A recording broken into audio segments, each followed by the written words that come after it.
Mother, I have the thumbs of the demon who begat you. In my gestures, I use your hands. When I was a child, your body was a natural disaster.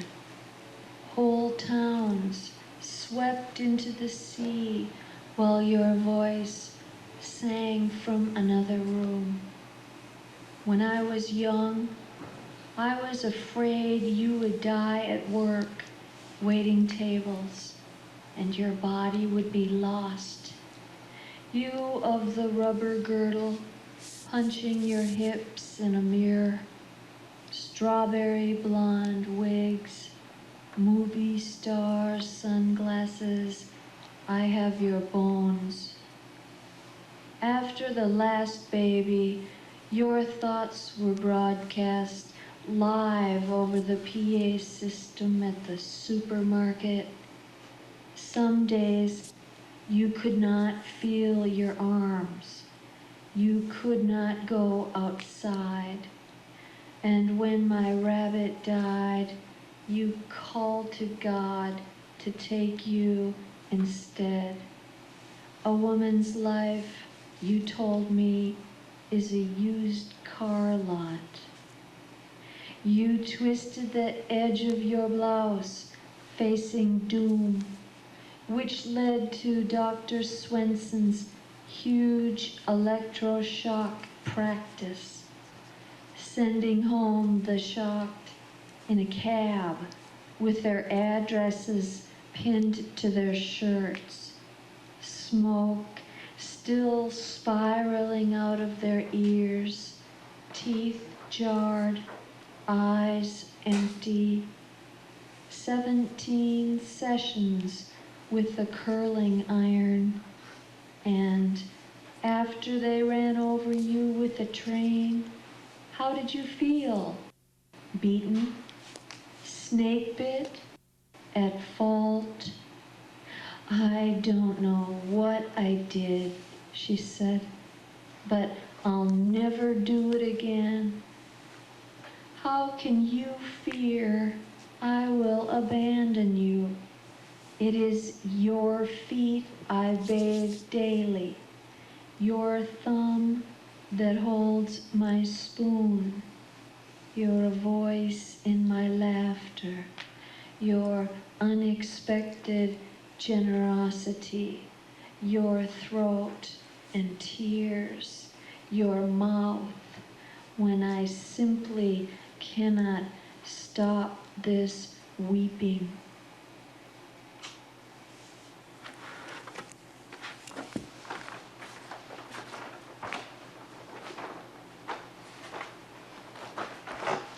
I never saw my father's mother. Her name was Tilda Knudsen, and she was the great-granddaughter and granddaughter of Vikings. There are no photographs of Tilda Knudsen, no representations. I will never know what she looked like. I will never know how her voice sounded. Tilda Knudsen worked on farms in southern Minnesota and bore her husband 8 children. I only know one story about Tilda Knudsen, and this is it. One winter, there weren't enough shoes to get all the children to church, and so Tilda Knudsen kept them home. It was a bad winter. It was southern Minnesota. It was during the Depression, and she wouldn't send her children barefoot to church.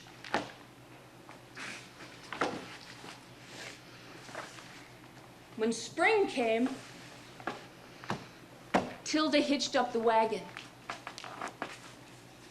loaded up her 8 children, and drove into town.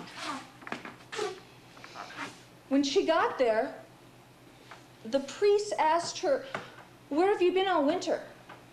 And Tilda Knudsen said, "My children had no shoes." And the priest told Tilda Knudsen, "For your pride You will burn eternally in the lake of hell.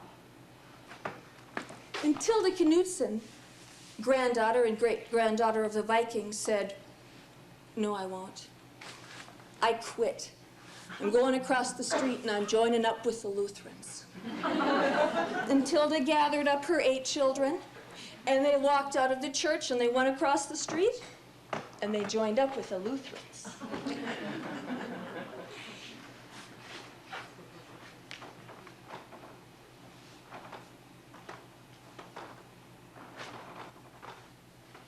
The 2 grandmothers, the used car lot. Old photographs, sepia-toned. The stories, grisly and detailed, picturesque. A country doctor says to an exhausted woman, "Another child will kill you." The 2 grandmothers who died early are balanced inside me like eardrums, swelling my cells with the heavy water of their lost hope. The 2 grandmothers helped me out of a bad marriage. "Don't be like me," said the little one. "Never walk behind a man," said Tilda, daughter and granddaughter of the Vikings. I feel them to the narrows of my bones. "Women then were broodmares for the church," said my mother, whose mother died with the 8th child, alone on the prairie. "A woman must learn to be selfish," said my mother, shutting the door. I have never seen her breasts. "A woman must have her own name and a bank account. If she gives everything away, she will have no value. She will be left to rust on the used car lot with all the other abandoned vehicles, left to rust where no one can see you. A woman must learn to be selfish." Anna Hellum. My mother's mother, Anna, broke her arm. More affluent farmers down the road saw her hanging clothes on the line, with her arm held close to her, bone protruding, like something left to die. Those second cousins, Marina and Helmut, helped her into the car and took her to the doctor because her husband, my grandfather, said there was no money for a doctor. Great Aunt Marina and her husband Helmut helped my grandmother that day. But when she came back from the doctor, she was pregnant again. A tiny woman who each child she bore left her closer to death. My mother hated that polka dot maternity blouse. She said every time her mother took it out, there was another mouth to feed, a long and lengthy illness.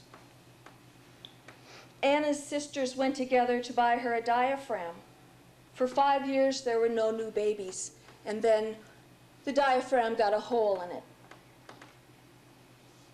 Once, I was riding in a car in the front seat between 2 friends.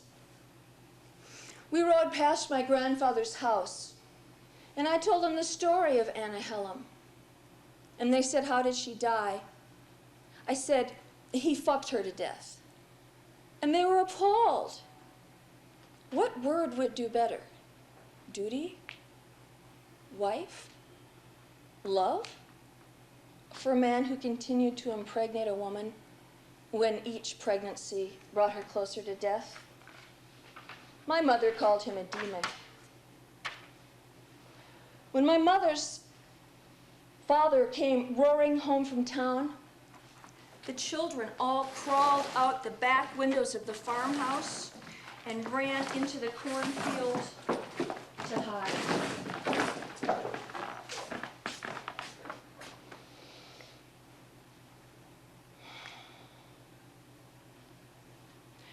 For the brief life of Anna, since childhood, I have vowed I will never be ruled by alcohol, by madness, or by any man.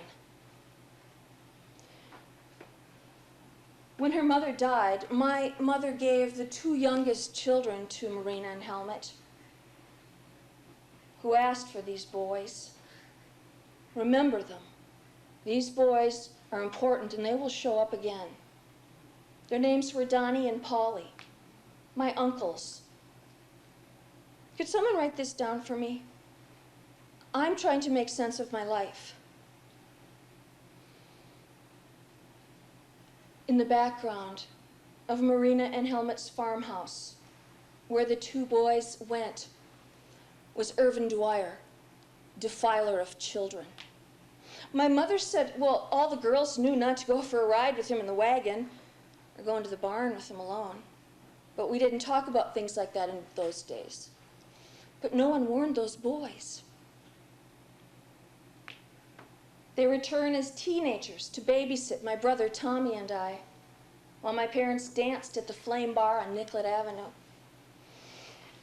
Once I asked Tommy, who's been drunk since he was 13, if he remembered what our uncles did to us, the bad stuff, the bad sex stuff, and in the green light reflecting off his face from the car radio, my brother said, I don't remember. And that's all he's ever said. But he was there on the soundtrack, on the edges, while my uncles broke parts of my bodies, secret parts, shook me out of my pajamas like a bag of potatoes and said, dirty girl, you'll go to jail too if you tell. Do you remember the first time you had sex? Everyone does. Do you remember the first time you were afraid to, but you did anyway? You never forget it, do you? How does a man unlove a child? He takes her apart from the inside with his hands. From the very center, where he can unmake her with his hands, where he can erase her from the inside out with his hands. He can sexually unlove her, and this she can never forget. Oh, I want to stop. I don't like this poem. Where is it written?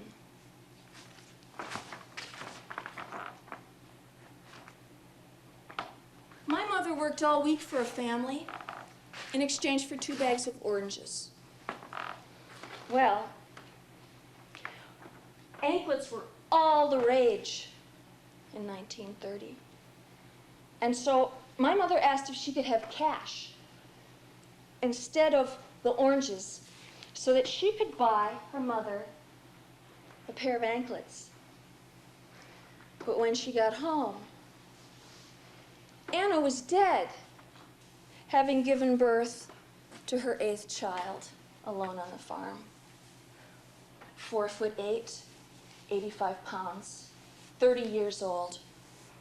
Anna Hellum was dead, and my mother had her buried in those white anklets. As for the demon, her father, he went to 1 rummage sale a year and bought each girl 1 dress that she wore every day in a small town where all the girls knew whose dress it was last year. And then, as the 5 sisters began to develop, the church ladies came to the house and said to the girls, come into town. You need some brassieres and some girdles, and you need some garter belts. You need the things decent young women wear. So they took the 5 girls into the department store, but they didn't let them go into the dressing room. All those nice church ladies pulled their chairs in a circle around my mother and her sisters, and they watched as the girls tried on, for the first time, brassieres and panties and garter belts. And they were forced to be in the middle of a department store so that the church ladies could make them into decent women. My mother kept her eyes low, but I know the incandescent burn in her green eyes. And when my mother got home from shopping with the church ladies, She went out back and dug a hole and buried all of the new underwear.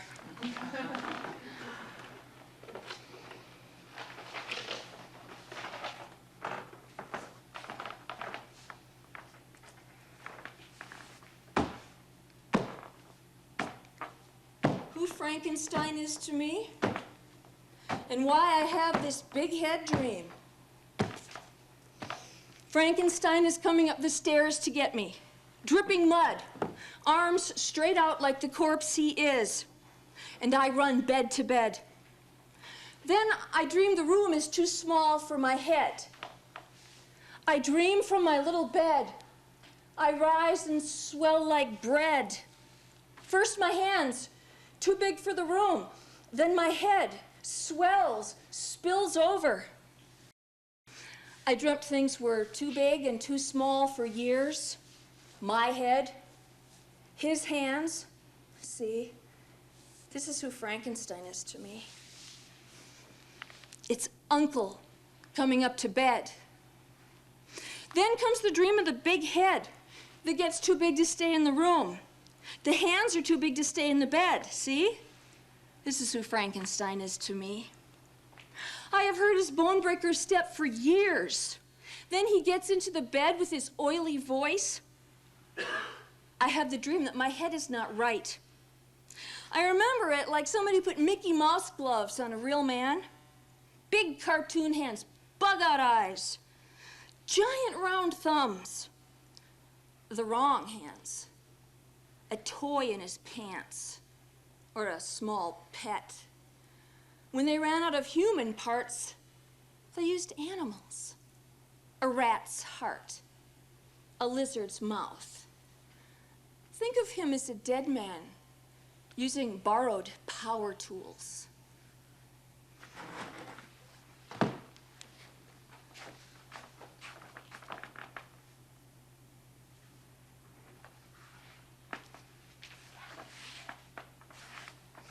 My people are known for their depression, hypersensitivity to rejection, and acute awareness of pain. Many of us alcoholic. Each day I wake with a sense of dread. Earth, work, death, birth. In my sleep, I clear tables in Paris. My people drink coffee all day and are quiet in public, suspicious. They would prefer to die alone on the ice. You must eat more fish, my doctor insists. But I would like a bag of painkillers, a purple hat, a bag full of dollar bills, and a ticket to a French city. My ancestors are ice fishermen. Any one of them could have been eaten by a bear. Here I sit before a hole in the ice, line in hand. Madness, alcoholism, suicide. My people keep secrets at the cost of coherence. Tell them something embarrassing or personal, and they say, uh-huh, and that's all. One night I came home to Grandpa, standing at a slant in the kitchen. He pointed out each object to me. Hot water, peaches, bread, coffee. And I thought, oh God, Grandpa's had a stroke, until a can of beer fell out of his pants and pulsed onto the floor.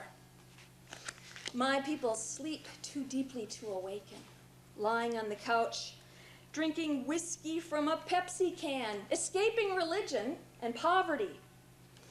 But I'm a realist. I believe in destiny. The world is futile, futile, fetal, fatal, brutal, total, half finished.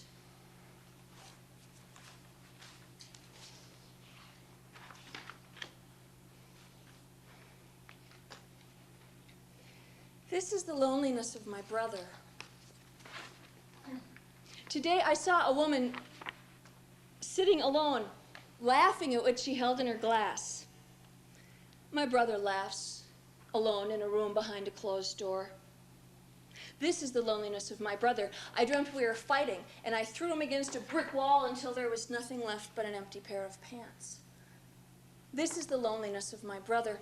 I dreamt he was a child, drunk, stumbling against me, and he turned into a rabbit of ice. And I held him in my hands, but when I dropped him, he melted all over the sidewalk. How will I ever explain this to our mother? I see him in the faces of transient men. I see him in the fearful eyes of boys. I see him in my eyelids and muscles. I understand he is almost entirely alone. Imagine living on in the loneliness of the dreams of your sister, where you are a folded pair of pants or a broken rabbit made of ice. He keeps secrets. The only time he wants to talk is when he's been drinking. Last time we talked, he wanted to know if I'd ever committed suicide. This from a man who plays roulette with a gun in his hand, goes to work drunk, calls the police and says he's going to shoot himself. They knock down the door. Everyone thinks he's dead. He wakes up. Huh? Oh, I was a little bummed out earlier. He lay at Christmas on my parents' bed and shot holes in the walls and ceiling with a deer rifle. And when I asked my father, "Are you going to do something about this?" my father said, "I hid the rifle in a better place." This is the loneliness of the one who laughs alone. It's like the yellow-haired woman leaning on the street preacher's arm, faded tattoos, straggly hair, so pleased with everything she's laughed herself cross-eyed. On a shelf called Emotion stands a frozen figure vomiting smoke. Something flies into my house and black feathers drift. My mother told me a bird flying into your house is a harbinger of death. She said a black bird will throw itself against your windows. I call the dogs in and go looking. In the silence of the fiddlehead and the forsythia, I look for the body. Broken neck, I'd imagine. Tiny bones. Delicate eggshell skull. But I find nothing. I used to fight for intervention and detox, AA. Now, I only wait. Summer went by. Suddenly the leaves are reddening. I ran into a local poet who referred to this suddenness and deepening as the August singularity. Then he snaked his arm around my waist. Next night, the meteorologist refers to these brisk evenings as the third week anomaly. Well, I wonder if my tomatoes will succeed at presenting killer fruit red as a shark's happiness. The fair is over. That black and white cat from next door makes herself flat enough to slip under the gate. 2 big dogs live at my house. She will risk her life for this curiosity, or maybe something winged lies hurting in my deep grass.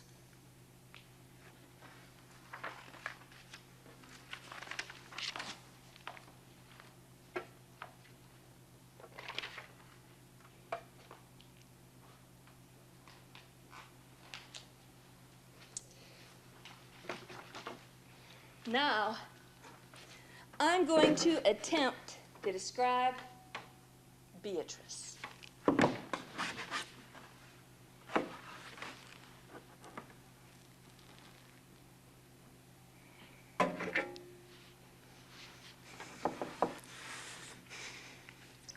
We got her out of the sanitarium where she learned to cheek her pills. She got out of the marriage to Larry. The night before she ran away, she brought down a tray to my mother and father with 2 ashtrays with lit cigarettes and 2 cups of coffee. And my dad gave her a $5 bill, and we all looked at each other like, phew, we got through something. The next morning, she was gone. She cleared out with everything in my closet.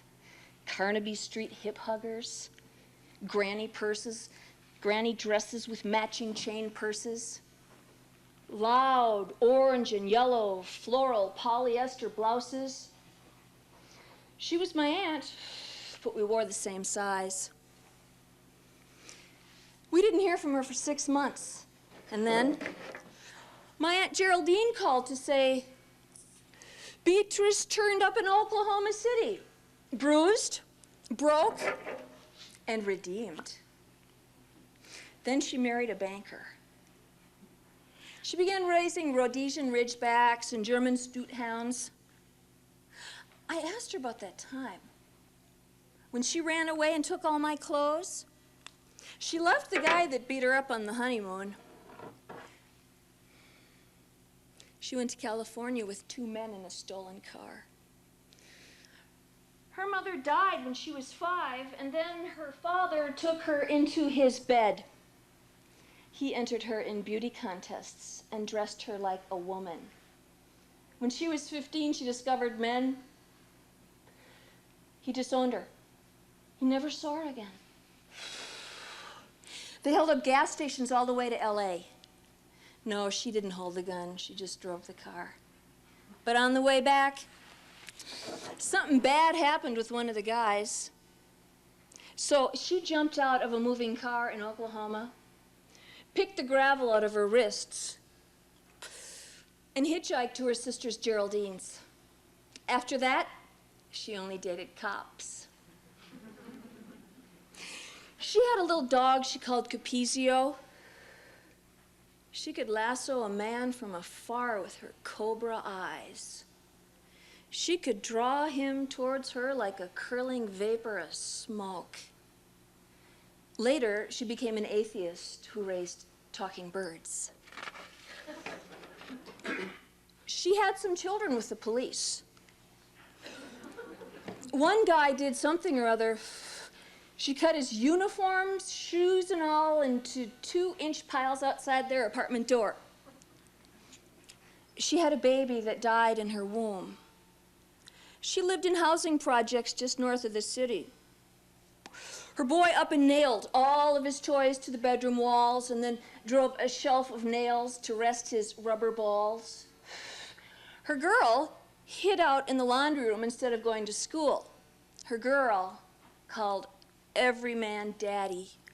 They lived in mobile homes the size of small towns.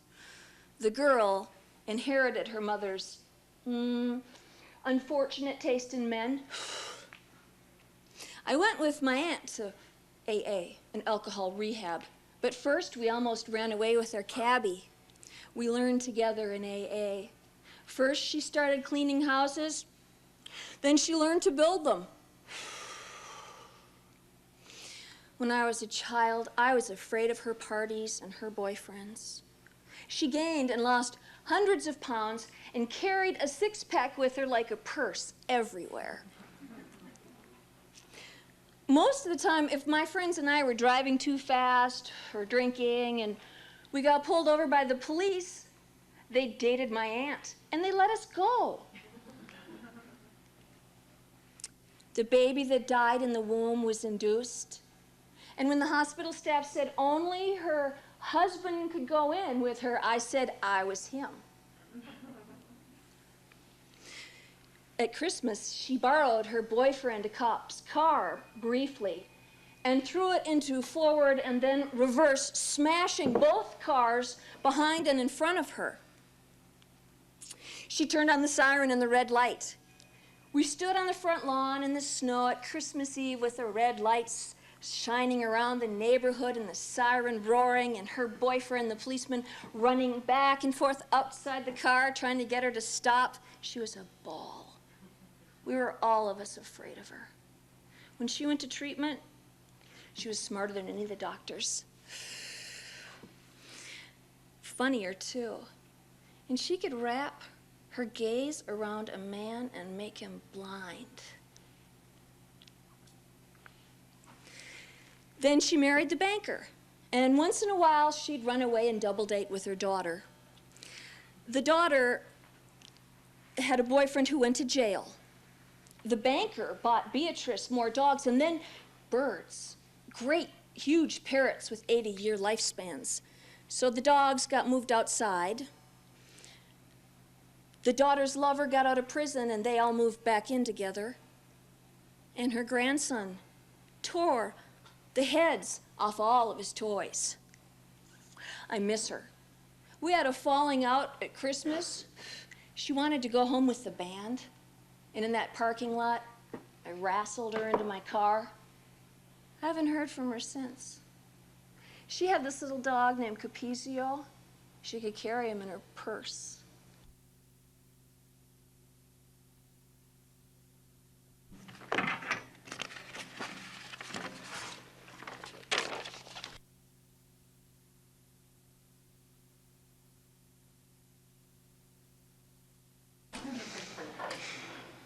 At the nursing home, I kiss her and walk into the weak winter sunlight of Nicollet Avenue.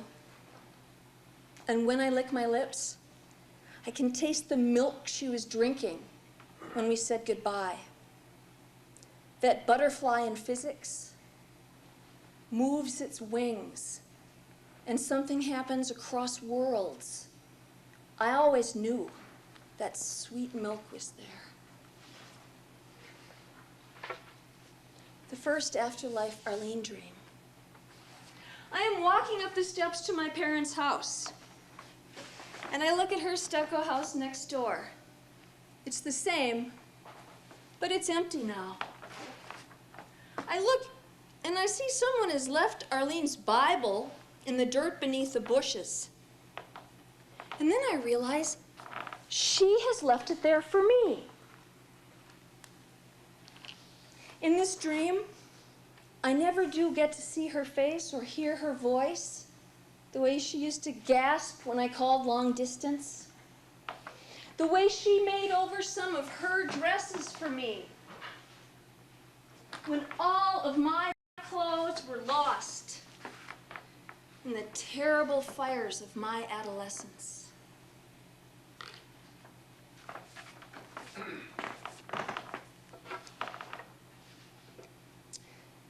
Minneapolis summer dream.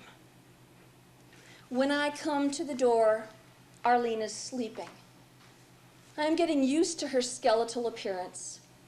I open the curtains and then the window. She says my name. This breeze, soft as cotton, straight from heaven. Stretch out, doll. And she moves over, grimacing as she moves the broken leg, and I gladly stretch out beside her.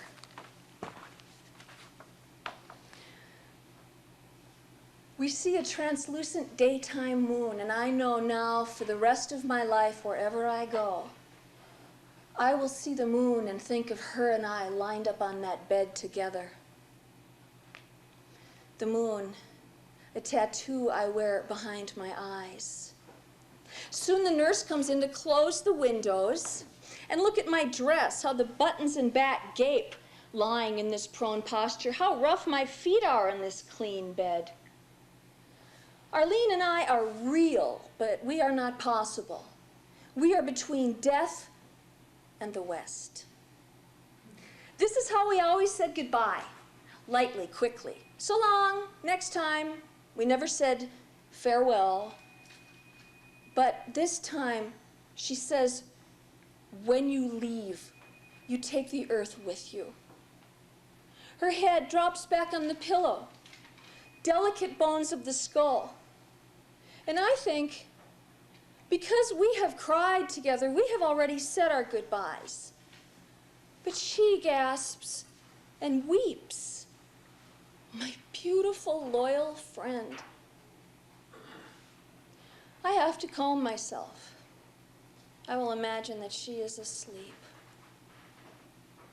She laughed, and I saw her name typed inside her mouth. My heart struck and my eyes watered, and then I remember. They type their names on everything in this place and then lose it. She's wearing some old man's pants with the wrong name inside. She says, life just keeps swishing along. My mother tells me on the phone that Arlene no longer makes any sense. I am holding my good friend's baby in my arms while a second friend reads a poem about a lover who died. I am breaking in my chest, and I must drown. I pull the baby's blanket over my eyes. She sleeps on. The friend finishes her poem. This will never be finished. This is too big to contain. Death's approach made us lovers too late.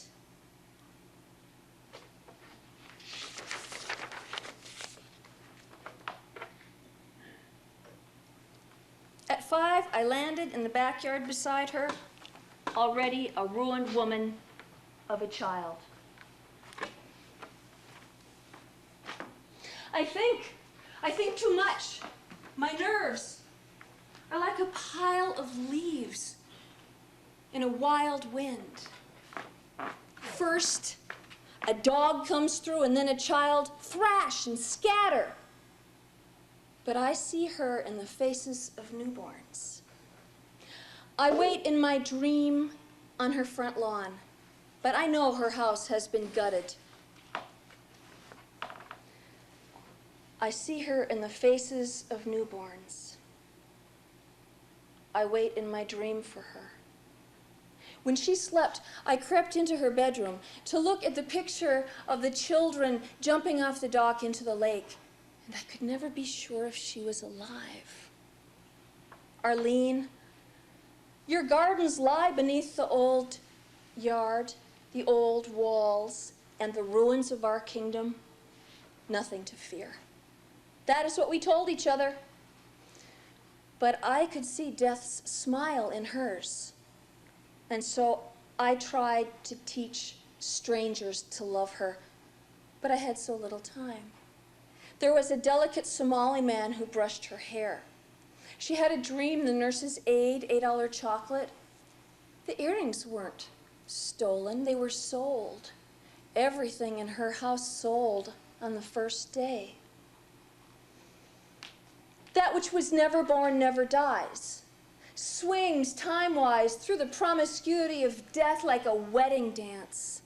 Moss rose, baby's breath, feverfew. Even now, she applies for rebirth and finds it no easier than dying. Lilacs, stone bird bath, little skipper barking from the shadows.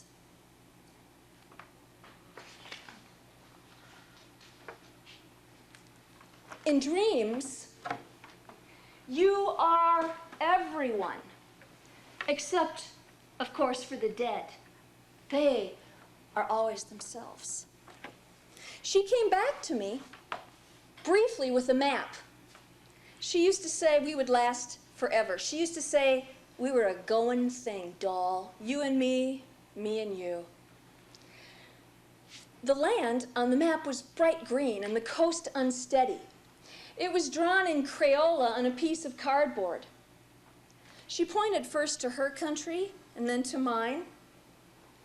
Attached to the flesh in the karma of female birth, now separated by a single body of water, one which she has swum across, one in which I wait in line to swim.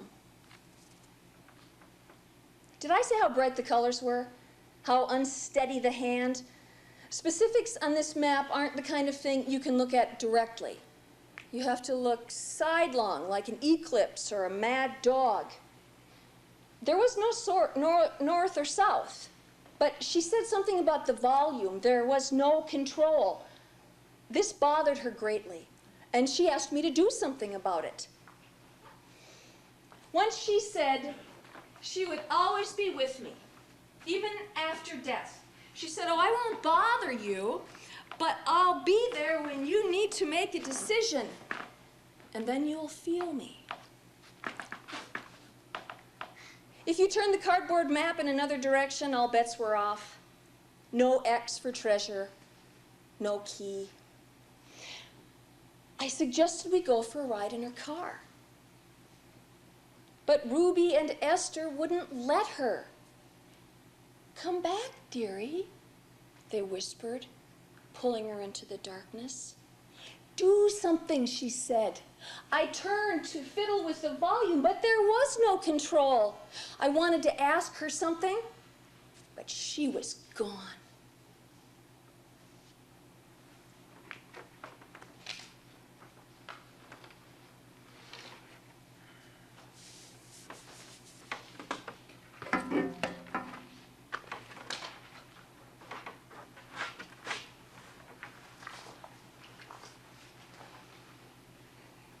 Pain clinic. Here's the master problem list, which the detox doctor will help me complete. We are governed by an endless play of repetition. Repetition is prayer. Repetition is hell. They gave me something to shut down my nervous system and my solar system for 3 days. I heard the word lily, and the fragrance broke open a paper day. I hear someone whispering. A woman is sharing confidences with another woman. One of them with red curls is laughing. She does not belong here. Maybe she escaped. Maybe she returned. Life out of control. The rare, voluntary self-admission.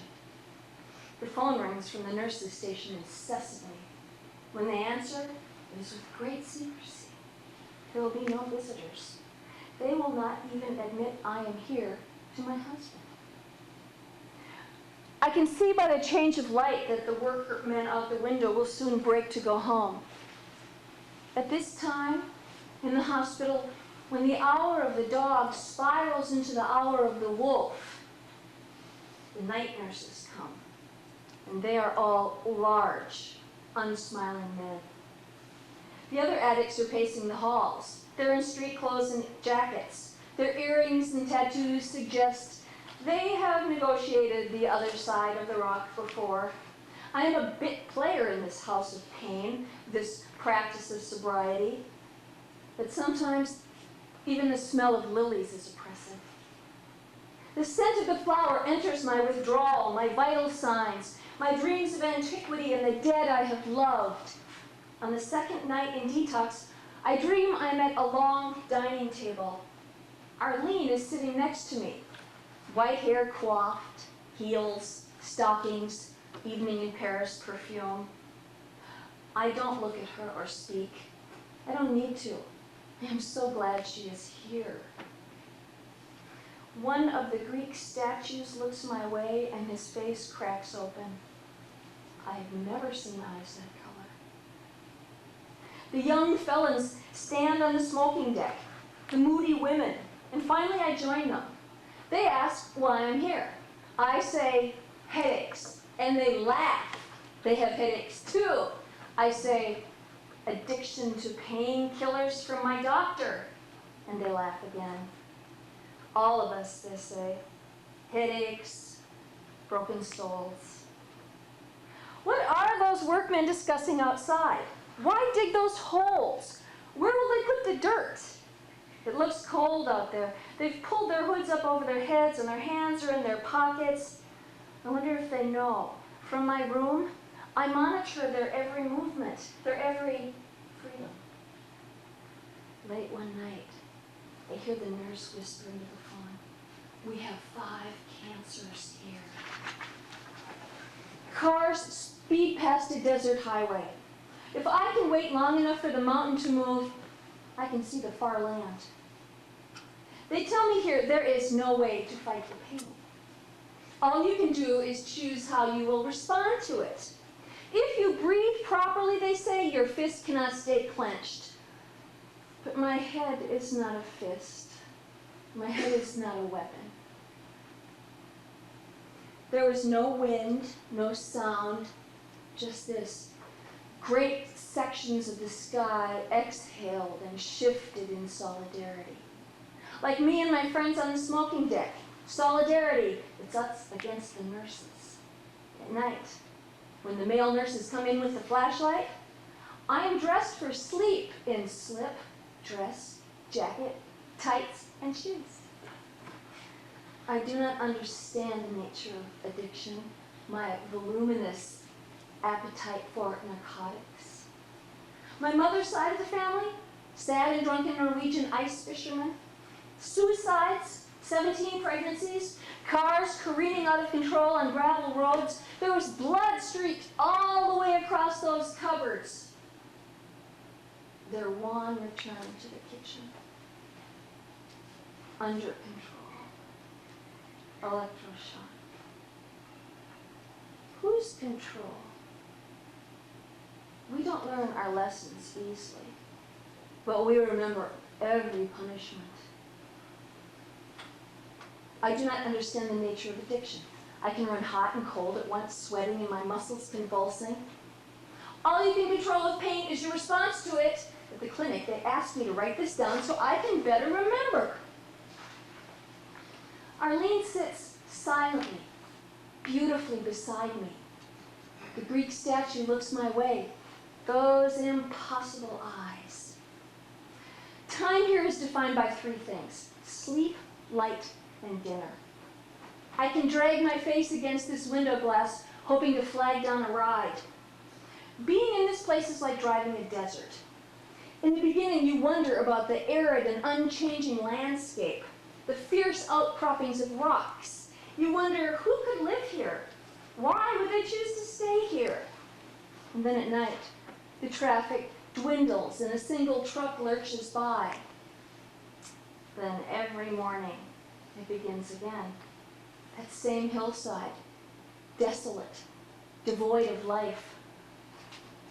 The detox doctor here has carpeting with the faces of little men in it. Sometimes Freud smirks at me. Sometimes Darwin guffaws. Sometimes they're all just earthworms. One time, the doctor felt my stomach and hips and asked if I was orgasmic. The presence of pain and the pressure to act on it come from a very deep and primitive part of the brain. I, in my cold and narrow bed, in ancient starlight lie. The workmen outside have disappeared after blacktopping all of the lawns of this shoddy housing. Even through this double unbreakable glass, I can smell the stinking tar. I am tired of driving this desert. Sometimes, even the smell of a lily is oppressive. As badly as I want to leave, I hate to say goodbye to those with whom I've shared tobacco. The guys on the smoking balcony who told me, "Oh man, this place is not like jail. Look, we're wearing our own clothes. We're smoking cigarettes. This is nothing like lockdown." And when I am finally able to leave, they line up to embrace me. No one will ever understand me so well. No one will ever ask me these questions again. See on the outside, I say? Knowing half of us are already dead.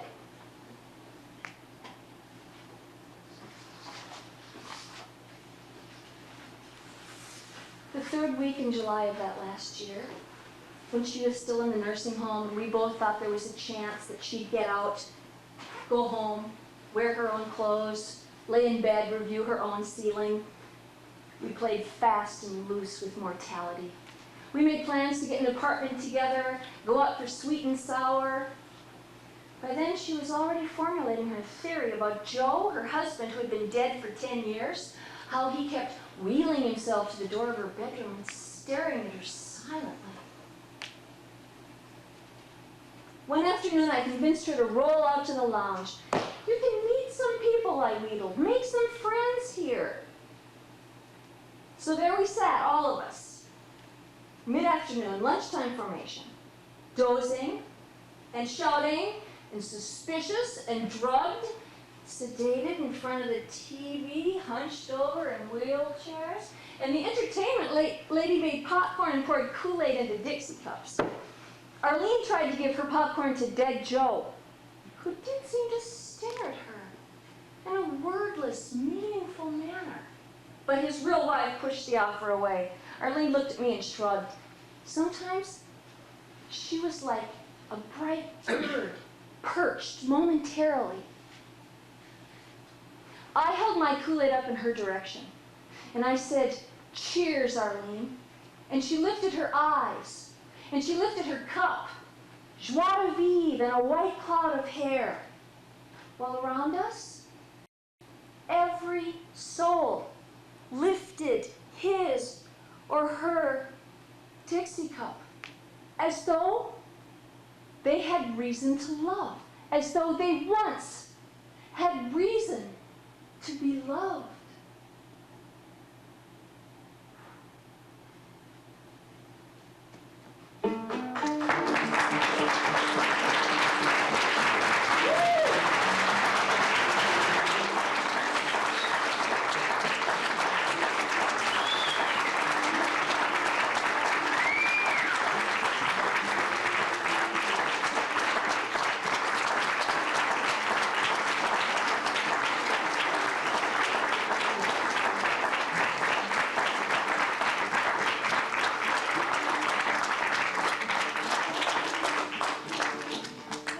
Thank you for coming.